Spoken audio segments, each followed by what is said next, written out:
Welcome to our channel. Today we how to authorize WhatsApp business permissions for team privacy. Easy tutorial step by step clearly.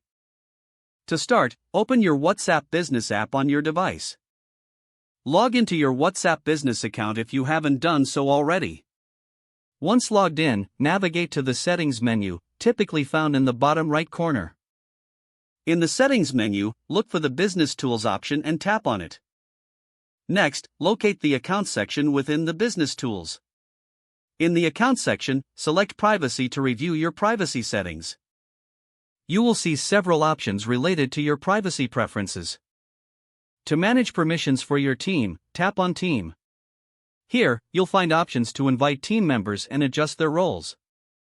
To authorize permissions, tap on the team member you wish to edit. You can customize their access to various features based on their role. Once you've made the necessary adjustments, ensure you save the changes. After saving, review the privacy settings for each team member to ensure compliance.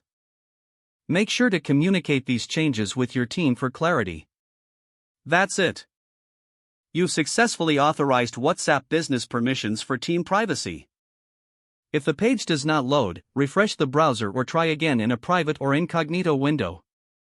Make sure you are using the correct email address, then retype it carefully to avoid small typos. If your password is not accepted, use the reset option and create a new strong password you can remember. Check your spam folder for verification or security emails, then complete any requested confirmation steps. Enable two-factor authentication if available to improve account security and reduce unauthorized access risk. After signing in, review your profile details so your contact information and settings are accurate and current.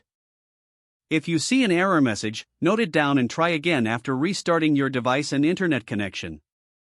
Log out when you finish, especially on shared devices, to keep your account and payment information secure.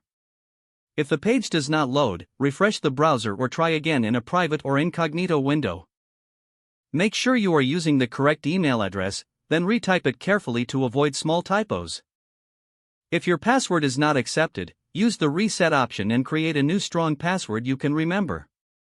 Check your spam folder for verification or security emails, then complete any requested confirmation steps.